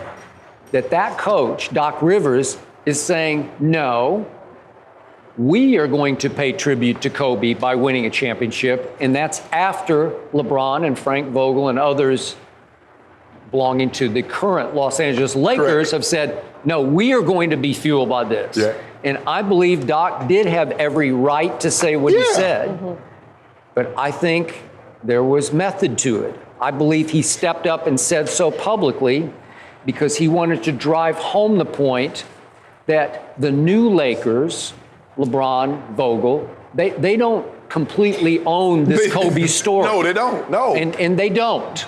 Because it has been reported widely over the last few days that it took LeBron about to pass Kobe for LeBron and Kobe to start interacting more, that they were never that close until just the last few weeks. Right. Which is painful irony. Mm-hmm. But they weren't like brothers. It wasn't like LeBron and D Wade. Right. LeBron and CP3, LeBron and Melo. It wasn't that banana boat crew. It's kind of like they were, because think about it, it was kind of like Magic and Bird. Rivals. It took that commercial where Magic had to go to French Lick. We competed against college. We competed since we've been here. And when you get down to it, Skip, we have more in common than we previously thought. Correct. And that's what LeBron and Kobe, I imagine if they had private conversations, this is what they talked about. It's also come clear to me that very quietly, Kawhi Leonard was closer to Kobe than LeBron was. Right. Because even our man Snoop told me in a break the other day that he talked to Kawhi, and Kawhi was just devastated by this. Almost couldn't come out of his house over this because Kobe had become a big brother to Kawhi. Yeah, it was Kawhi that reached out to Kobe about the helicopter. Well, he used his helicopter. He used his pilot. Exactly. Yeah. So, and plus, Skip, here's the thing. Kawhi is a lot younger than LeBron. And LeBron and Kobe. Another key point, Kawhi grew up in LA? Southern California, as did Paul George. And Paul's made the point, it's just more in our heart. Again, did LeBron, I mean, he was contemporary with Kobe, but he's in Akron. Yeah. But these two kids, as they grow up, they're looking up to Kobe Bean Bryant. Yes. He's our guy. Yes. So they obviously have a big stake in this. Right. And then I'm not sure exactly what to do with Doc's relationship with Kobe, but we saw Doc crying his eyes out. Yes. He couldn't almost get the words out. Right. That night. Emotion. And you can become close to somebody through competition, and they competed at the highest level, obviously, in 2 NBA Finals, Correct. Boston versus LA. Right. And Doc seemed to have deep feelings for Kobe, which leads to the final reason that the Clippers have a big stake in this. The man who chose Kobe in the draft, the man who became like a father to Kobe Bryant after he was sort of estranged from his parents, was Jerry West. And if you saw him on TNT the other night, talk about crying your eyes out. He just spilled his guts about what Kobe means to him and that he'll never, ever get over it. And he also made the point that his son Ryan, who is now a Clippers scout, was Kobe's best friend for the first couple of years Kobe was drafted by the Lakers at 18 and 19 because they were the same age. Right. So guess who is now running the Clippers? Jerry West. Right. So now this rivalry, and these are the two best teams in the NBA, I think we would agree, Yes. and it's probably going to come down to these two teams for this championship. Right. The other team in LA, the one you say is in the basement, they're saying, well, wait a second, we got some deep connections here. We're not going to let you just have deals on Kobe. No. But Skip, I believe privately, behind closed doors, Doc Rivers is telling his team, we had more in common with Kobe than they do. I agree with you. I think that's what he's trying to say between the lines. Our mentality, the way we approach the game is far differently than theirs. I got it. And I'm with you on that. And you said, rightfully so on Monday, you just leaped to the conclusion. Yes. This is it for the Lakers. This is going to drive and propel LeBron and AD. And they went and got tattoos, Kobe tattoos. God bless, it's great. Skip, you see guys got Kobe's basketball jersey, the 24 Bryant, tattooed on the back. We've never seen anything like this. You covered it around sports, and you've seen a lot of athletes pass, but we've seen nothing like this. Nothing like it. Nothing remotely. So all of a sudden, the rivalry just intensified on the deepest level, the most tragic level. Because I'm looking, if I'm Bron, I'm sitting back like, hold on. Y'all trying to claim dibs on somebody? Come on, for real? That's what he said. You Clippers, we're the Lakers. And we understand that you're grieving and doing what you have, but y'all not finna claim to somebody, we gonna dedicate our season to Kobe, for real? That's what I'm saying. Get up out of here. Okay, and the Clippers are saying the same thing about LeBron. You're gonna claim him? Yeah, we're claiming deals. You barely knew him. We Laker Nation. Clipper Nation, Clip City, whatever you call yourself. Here we go. You get dibs on nothing. Kobe's ours. There you go. Bingo. We have been trying to do our best to celebrate Kobe all week and share stories, and we're doing our best, but we're already seeing so many players just trying to live up to that and just continue to celebrate his life. It has been an emotional week for all of us, but we thank you for all wearing those Lakers jerseys and wearing them with pride. Thank you guys so much. No mercy.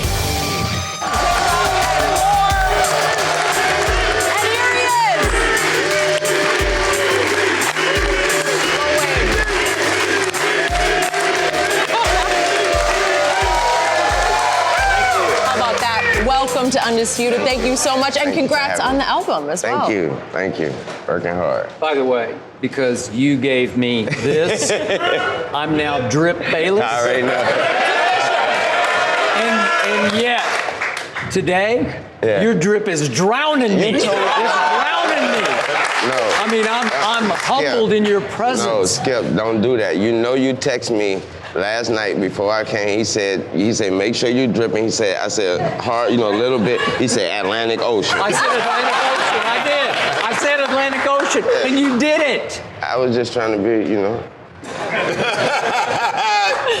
So, your 13th studio album just, boom, dropped. You were the #1 trend on Twitter.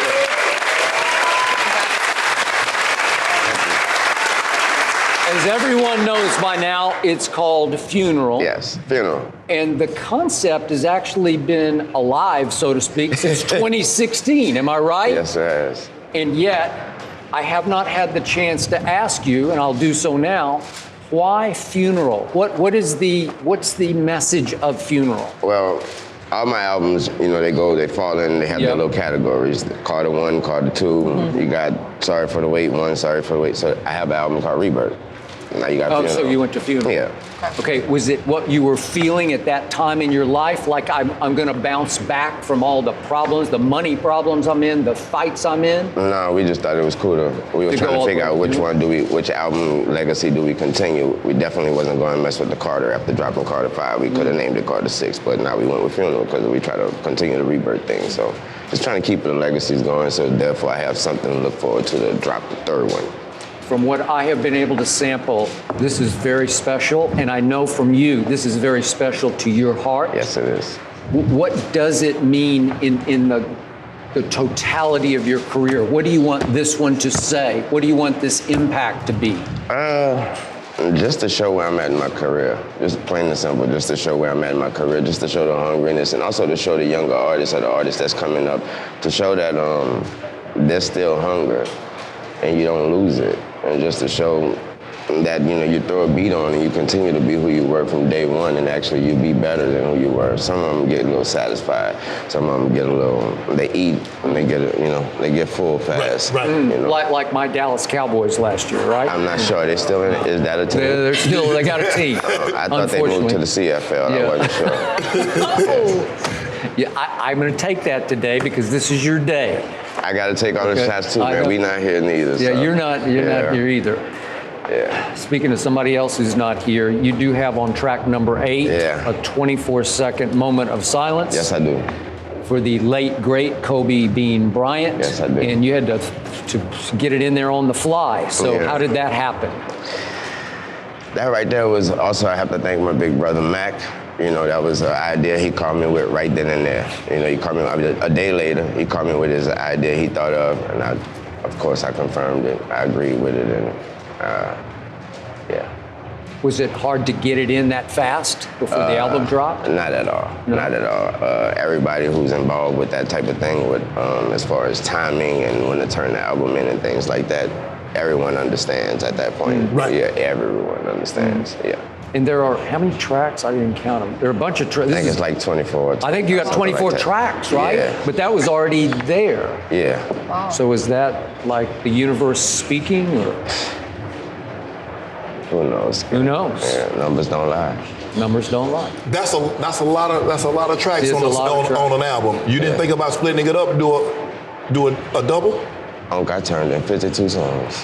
What? Yeah. I turned in 52 songs. There's a Mac job after that. Right. Yeah. So so this has been a process. This is not a 6 month or a year. You've been writing for this is years. Yeah, this is timing.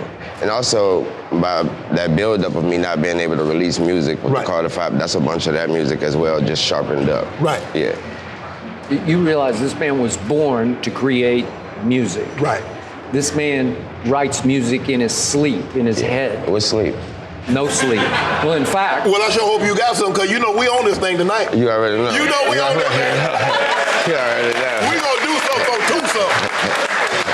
Yeah, I'm out. Well, speaking of 2-something, I'm always awake at 2 a.m. in Los Angeles. Yes, he is. This man texts me at 2 a.m. all the time.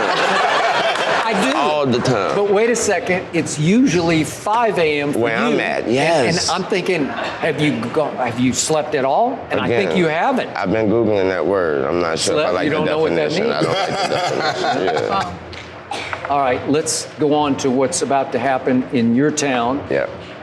this Sunday. And by the way, what does this mean to have the Super Bowl? It's you've. First of all, my town is New Orleans. I know. This is where I don't have nobody texting me. I don't have nobody texting me, getting me in trouble. But you've lived here for. Man, I've been here for over 15 years, Skip. Okay. Over 15 years. So what does it mean to South Beach? What does it mean to the city of Miami? First of all, this is Miami. They have something here every day. Yeah, that's a good point. Yeah, so there's always something big coming down here. So obviously, it's actually kind of normal for folks that live here. It's kind of normal, you know, what it is going down. Some people don't even know. No, really, some people don't even know. I have people that call me just on a regular, like when they need to come down for the weekend, they want to use the condo, you need to use the car service or something. Can I use your car? They have people that really book stuff this weekend and was like, man, I didn't book this weekend. I didn't know the Super Bowl was down there. Yeah, for real. So it's kind of normal. So unfortunately, the team that you love, and even though you grew up in New Orleans. Let me take a swig. Yeah, take a swig. You grew up in New Orleans, but because your dad brought home some Packer paraphernalia from a Super Bowl plate in New Orleans, you became a diehard, long-time, career-long Packer fan. Yes, I am. They got run off the field in the NFC Championship game. And so that brings me to Sunday. Does that mean you're going to pick the 49ers to win this game? I just want to see a great game.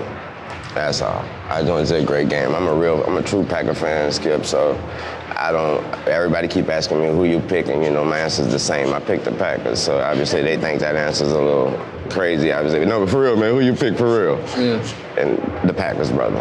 You know what I'm saying? So would it make you feel better if the 49ers won big in this game? Would that make you feel like, well, it wasn't so bad after? Nah, I'm a huge Patrick fan, man. That boy a dog. Yeah, that boy a dog. So if Pat go out there and do his thing, I have no problem watching that as well. Really? Also, man, you know, I paid for that suite. Right. Before thinking that the Packer was gonna be in there, man. I thought you could get it back. You thought you could refund? Yeah, I thought figured that they had people, you know, dying for tickets, looking for that opportunity for somebody to say, okay, I don't want my suite no more. Boy, they ain't selling that back. I gotta go watch that game. So you know, I just hope for a good game. Well, I hope you got order some good food.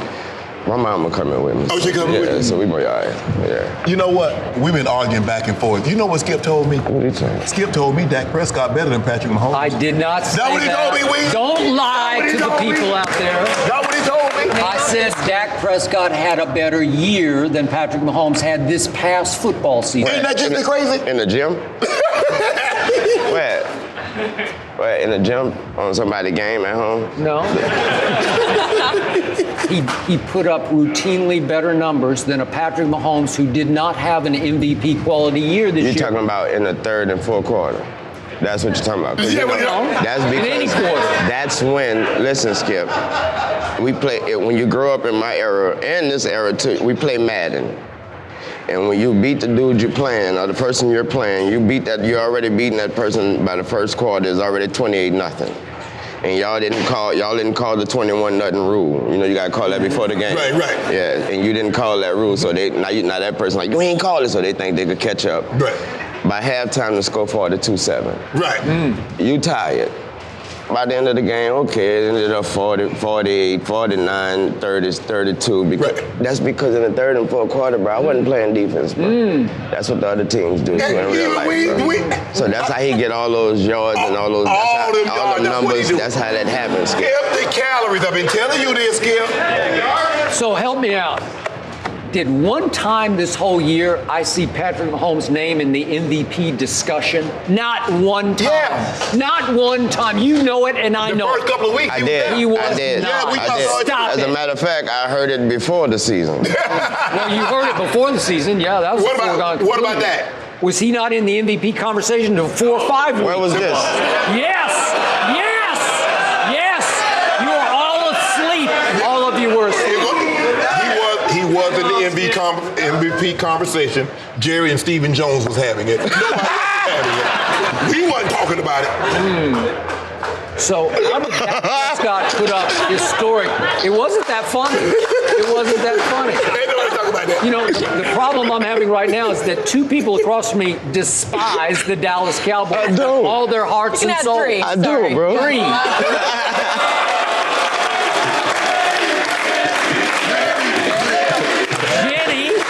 chanting Jenny? Thank you. It has come to this on the show. You're chanting Jenny? Yep. My God. I love this island I'm on over here because a year from now, I'm going to be on the Super Bowl island with my Dallas Cowboys. You watch. I got your old coach, the coach you used to love. Yeah, Mr. McCarthy. Yeah, the coach you used to believe in. You told me again and again, he's the coach. He might be the best play caller in pro football. This is why I told him, I don't remember saying all that. Yeah. This is why I told him he'll be great for Dallas.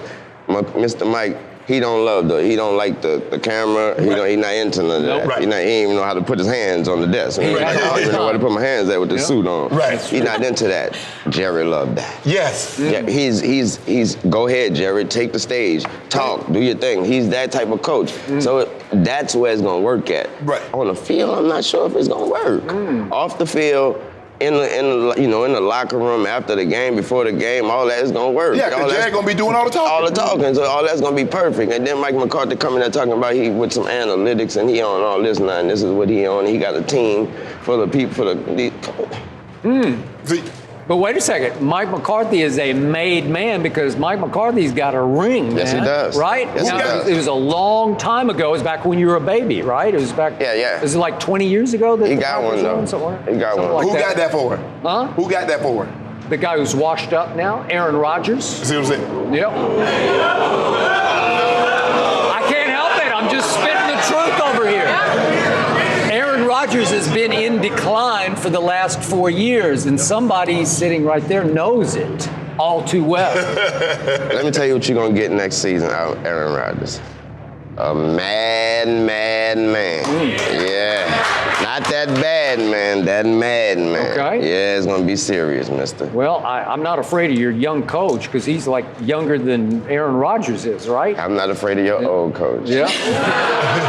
Okay, we'll see about that. Oh, we have to take a quick break. Yep. How awesome is it to have Lil Wayne? No mercy.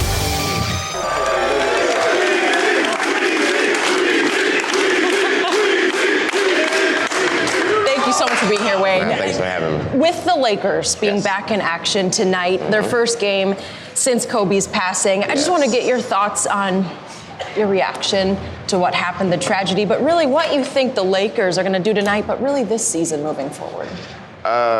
This season moving forward, what they'll do tonight, I believe if they come out flat, I believe that'll be if not expected, it'll be it'll be accepted. Right. Yeah. And Lord knows if they come out with some fire. If they come out with some fire and you already know it's not gonna set the Staples Center up. The Staples Center up. It's gonna set the world on fire. So, and I believe obviously that's what everyone wants, but everybody accept anything. Now what they do season 4, you have to do it for Kobe, plain and simple. You have to. It's obviously it's gonna be difficult for everyone to even just try to enjoy the game, but you're gonna have to do the season for Kobe. You're gonna have to dedicate it to him. You have to. So obviously LeBron posted a couple days back that I got you, Kobe. I'm going to do this for you. I'm going to take it and carry it on for you. Yeah. Do you expect LeBron to take it to another level after tonight? Maybe tonight's a tough one, but as the season begins to unfold, do you expect him to take it up a level because of this? I do. I expect Bryant to go out there every night with a different passion. If that even makes sense, because his passion is, you already know Bryant's passion is, he's a killer. So I believe he's gonna go out there with something different every night now, and that's scary. But with that said, I believe that message that he said, I'm gonna go out there and do it for you. I believe that's the message of every single player in the NBA. With that said, I believe that's how they all feel.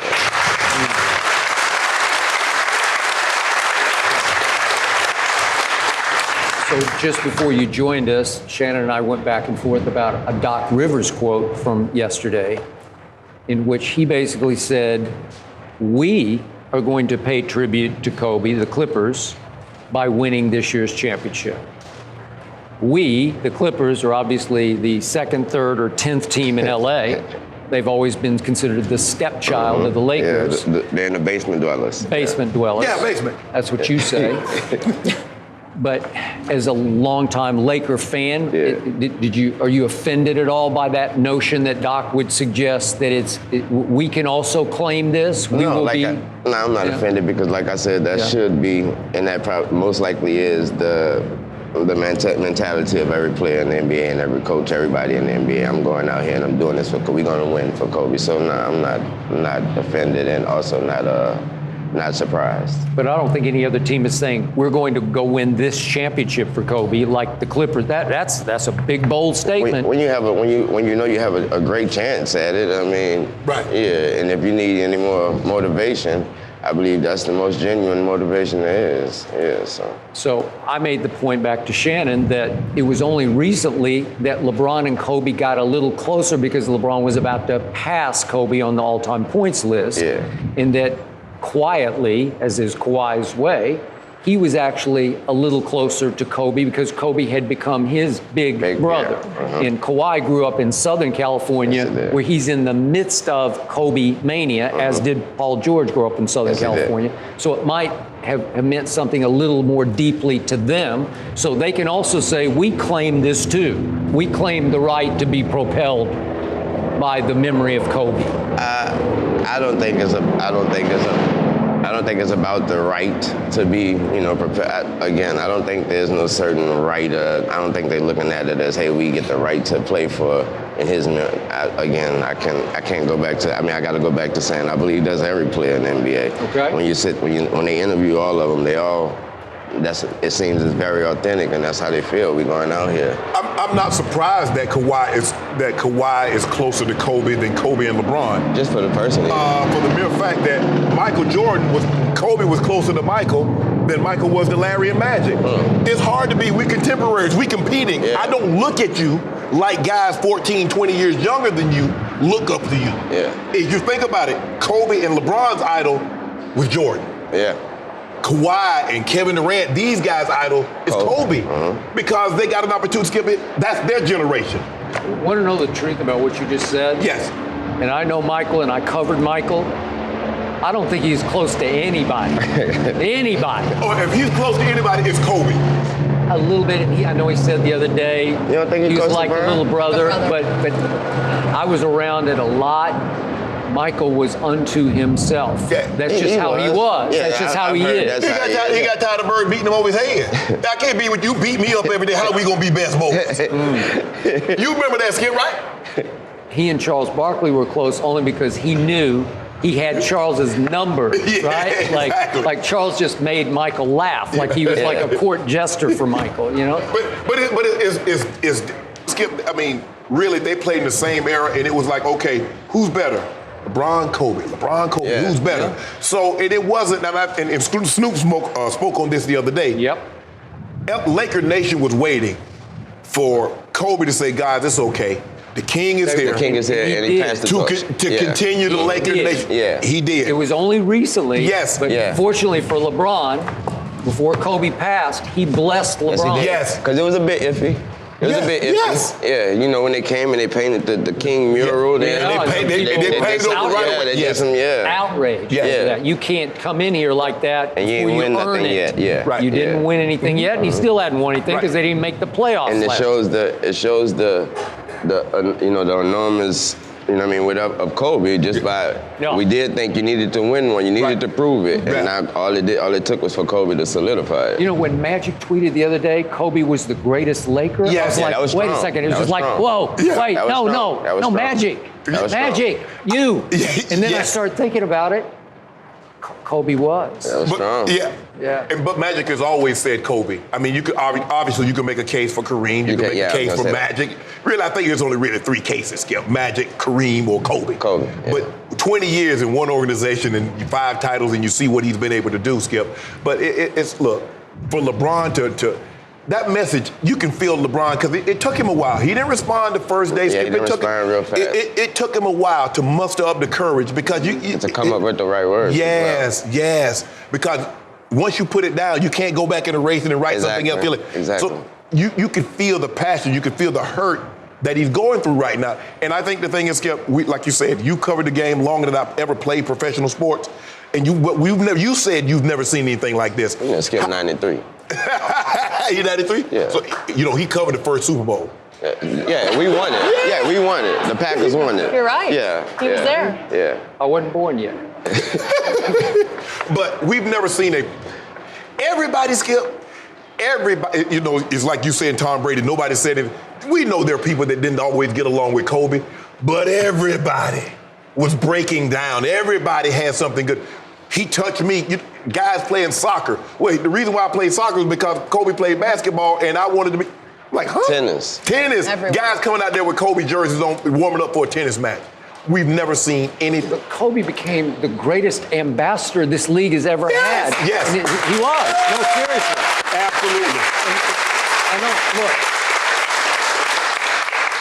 Look, we watched him grow up because he had his troubles and his problems, his 17. issues, and he grew up and he became a mentor to players in every sport. And you're saying everybody, well, it's like every day I read another player who says, oh, he was a mentor to me. Richard Sherman Became a mentor in life as well. Yeah. For people, he became a mentor in life. I mean, for people in life as well, off the court. Right. Off the court. I remember watching, it was one of the tennis tournaments last year. It was big, and it was about Naomi Osaka, and it was about her partner at the time, whoever she was with. And the announcers on this, about 10 who was doing the match, they were speaking about how she maybe was going through something in a relation, and it was like Kobe he said he'll help out in that situation. And they show a shot of Kobe in the crowd with the little homie, really talking to the little homie about, I was like, that man is a real teacher, man, for real. And Skip, I was explaining this. in every sport. Like everything. Richard Sherman's playing in the Super Bowl, and he considers Kobe like his mentor. I saw some golfer yesterday had custom golf shoes playing golf at a tournament. Exactly. Wayne, I think the thing is what Skip and I was talking about is that the reason why people love Kobe is that we saw him get an opportunity to grow up. We mentioned he burst onto the scene at 17. Yeah. So we see him win titles, we see him get married, we see him become a father, become one of the all-time greats. Yes. And then we see him transition to the second stage. And the second stage looks like it's gonna be, he wins an Oscar, Skip, his first. The first. An Oscar. And you win an Oscar. So It's impossible. And so we saw that, Wayne, it's kind of like you. We watched you start rapping at 12, 13, and here you are now, and like, I remember that dude with 12, 13 rapping, like Michael Jackson. We didn't fall in love with Michael Jackson because of Thriller. We watched him with the Jackson 5 as a 11, 12-year-old, like, dude he can really go. We watched Kobe grow just like that. And go through it all. He had his troubles, Skip, like most people do. But man, what he became and the respect, it's hard to believe that there's another NBA player that garner more respect, Skip. There might be some that sell more shoes, some might be more popular, but it's hard to believe there's one that got any more respect than that guy.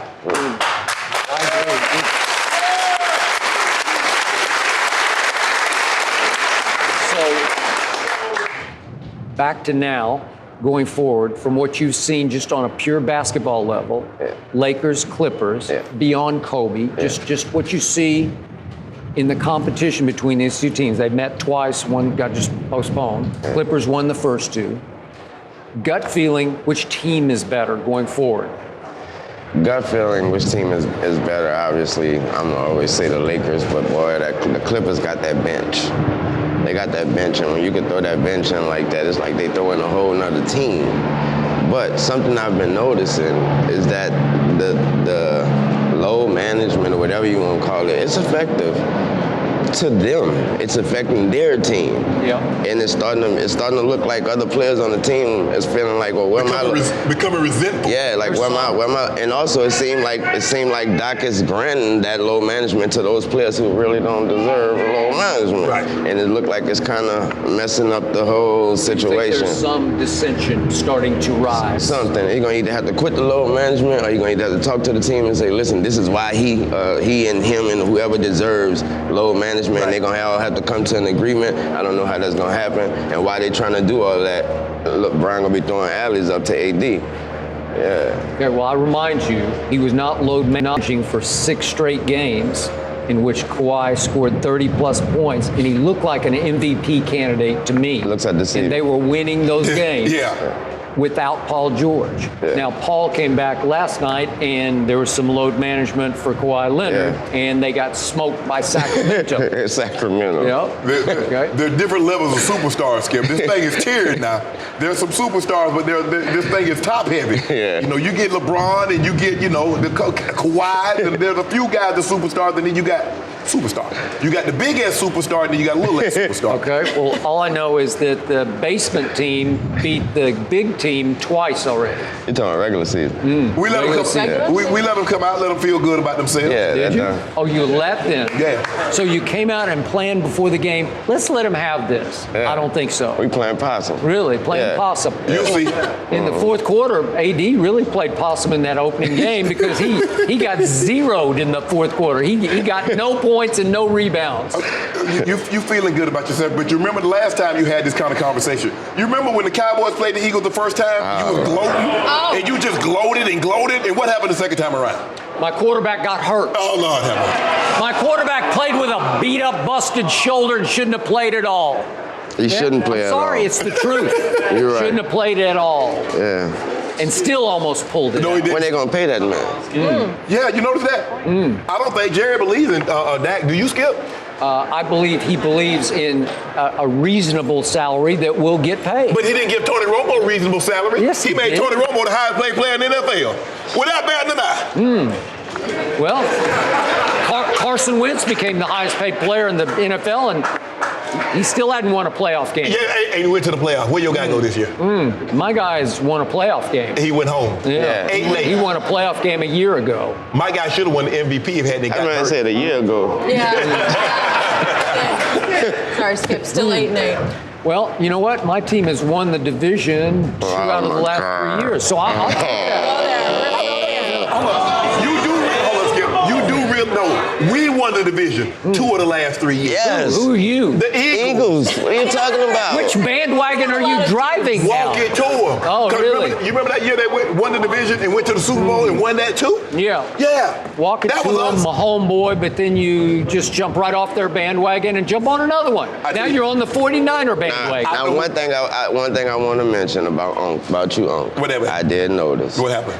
Now, you was an Aaron Rodgers fan like me. And I still am. All I know all of a sudden this Mahomes stuff he's the best player in the league, the best quarterback. I don't know. Thank you. He's taking notes, Shannon. Weezy. You know my homeboy better than Rodgers now. I was going to say, what's up with Lamar Jackson, though? You think he got Lamar? Lamar Jackson is the MVP, but I ain't taking nobody over my homeboy. And I can't argue with that. I ain't taking nobody. Well, what? Time out. You're taking the 49ers over your homeboy. I said what are you no. talking about? I said no one. Oh, I said no one. No team. How about that? I'm taking Aaron Rodgers. Courage is what you have. Look, I like Dak. I say Dak is the 5th best brother quarterback in the NFL. He don't even want that. I like him too. You got Lamar. Okay, is he better than Lamar Jackson? I said his name on the album. Yeah. I didn't catch that. I said y'all names too. Really? Yeah. Which track is it? It's the track I said your name is called Mamma Mia. I know Mama. Yeah. I didn't catch it. And I said I dropped the beat. I did it on acapella. And what's the line? I said drip Bayless, I'm feeling Shannon Sharpe today. Yeah. Really? Yeah. On that note. Yeah. I missed it. I taking a listened quick to it break. last night. I You didn't need get to it. listen. No, I did. You ain't put Dak on my track, did you? Not that track. Not that. Don't put him on my track. No mercy.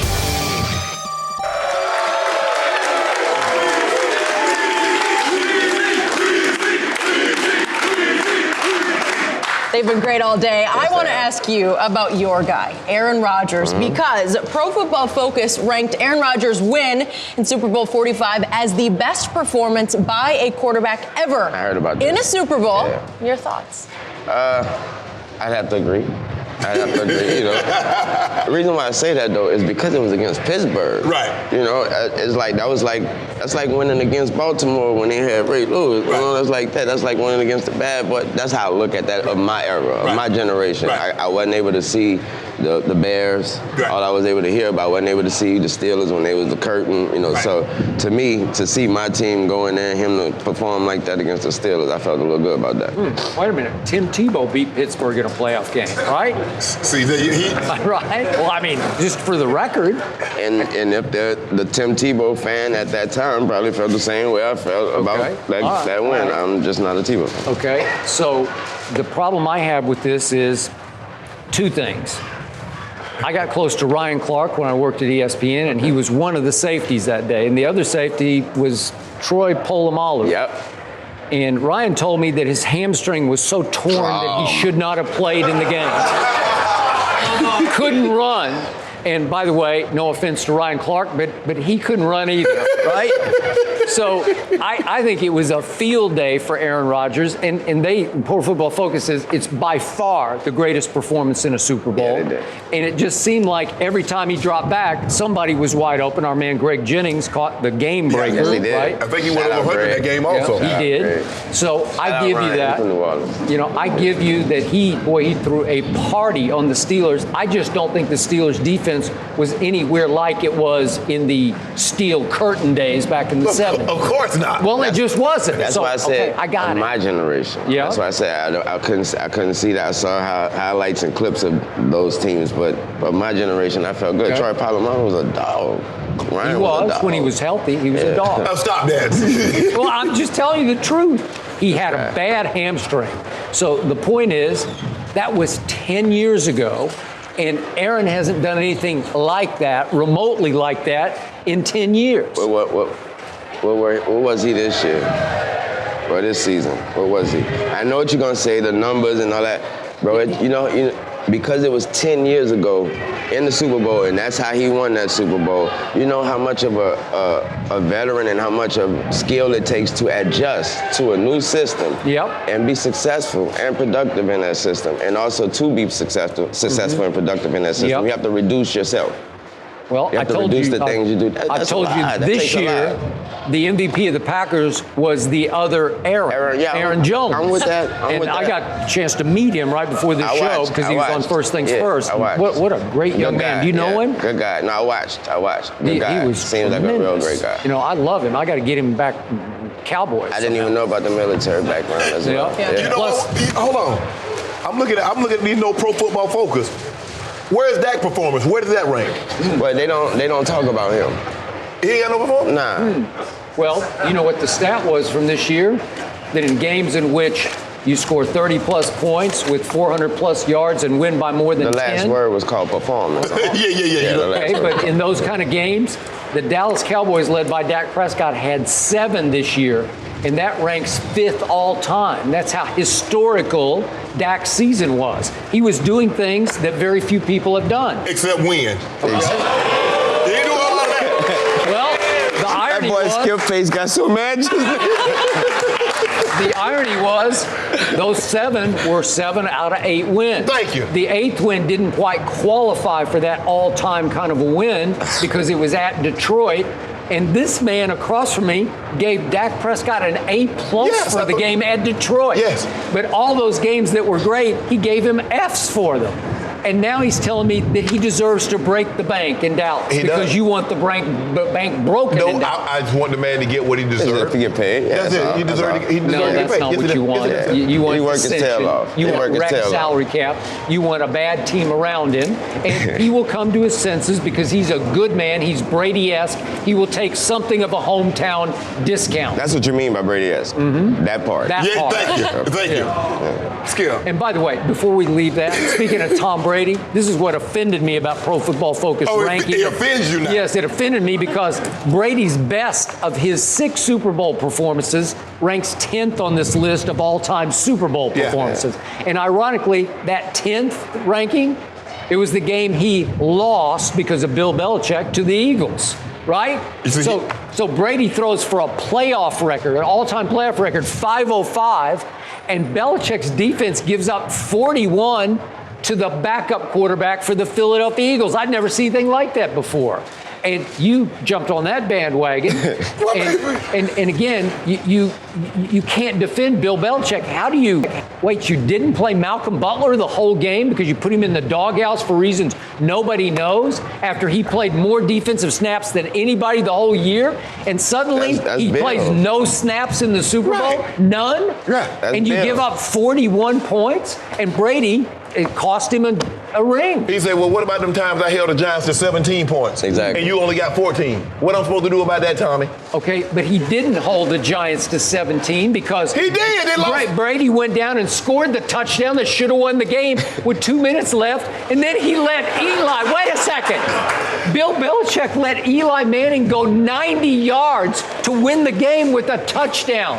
How do you do that? And Eli, of course, pulls off the luckiest pass in the history of the Super Bowl, but you can't defend That was the Belichick. luckiest catch. You are giving Belichick pass after pass after pass on this show because he cancels out the passes that Brady throws to win games. Well, I just want to know when Phil Simms went 22 or 25 for 280 yards and a couple of touchdowns. What does that performance rank? What does that performance rank in the Super I Bowl? don't know. I didn't look. I mean, come on now. Okay. Well, come on now. But if you look at what Brady's got 6 rings and he doesn't even crack the top 10. He's got, well, he was number 10 with the loss. Number 10. So what you want? You want his first Super Bowl performance. You want that to be what, number one? How about the second one? How about the Carolina? He lit it up.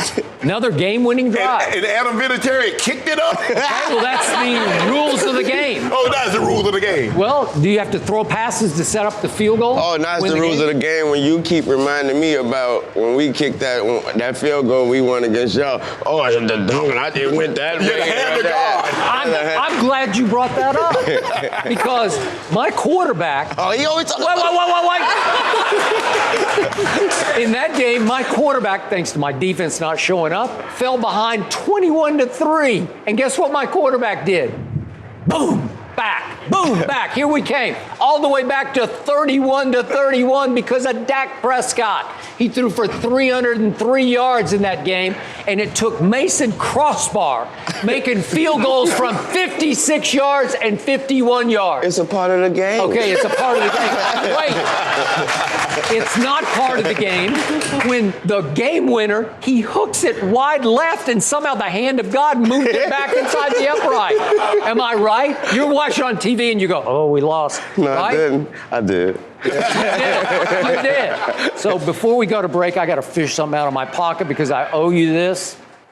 You did let me use your car this week. I'm going to give you your key back to your car, and I appreciate it very much. And it got a little scratched up, but it's okay. Just a little scratched up. Thank you. Oh, thank you. Thank you so much for being here. Lil Wayne, everyone. No mercy. You might not know where it will happen, but Jason Witten wants to continue playing football in 2020. Witten just finished his 16th NFL season and is entering free agency, but told USA Today that he wants to exhaust every opportunity to play and try to play in a Super Bowl. So, Shannon, your reaction.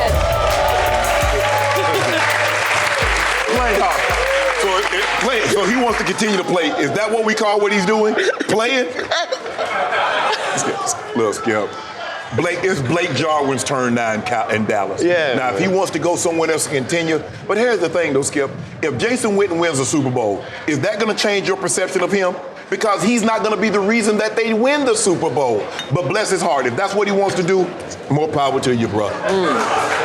So you have been increasingly hard on my man Jason Witten, who's a really nice guy. He's a great guy. And you know what? He's been a pretty good tight end for a long, long time. Yes, but it's probably too long, right? Exactly. Too long of a time. Because even I, as the world's biggest Cowboy fan, I think I'm pretty much finished with Jason Witten. I think I've seen enough. Yes. Because he runs 3-yard routes that he might or might not catch, and he'll go for 0 yak yards, right? Okay? So that's what you get from Jason Witten. Yeah. But I hope he does wind up somewhere where he could catch on and go along for a great ride. But XFL. I am not seeing XFL. Yes. Oh, with the Dallas, what are they, the Bandits over there? And then transition into a wrestler. I don't think Jason Witten can wrestle. But Skip, the thing is that when you play and you feel that you've left, that something is still unfulfilled, you keep chasing it. He feels that the Super Bowl is going to give him validation, but it won't, Skip. Oh, it's called insanity. It's called insanity? Yeah, when you doing something and looking for different results. No. Yeah. Well, speaking of chasing, if you race Jason Witten right now, you would be chasing Jason No, Witten. I run Jason with bad hip and everything. No. You talking about Jason Witten? You talking about Jason Witten, the same person you said run 3-yard routes? Yeah, but this guy runs no-yard routes. I can get him though. I get him. I'd like to see that happen.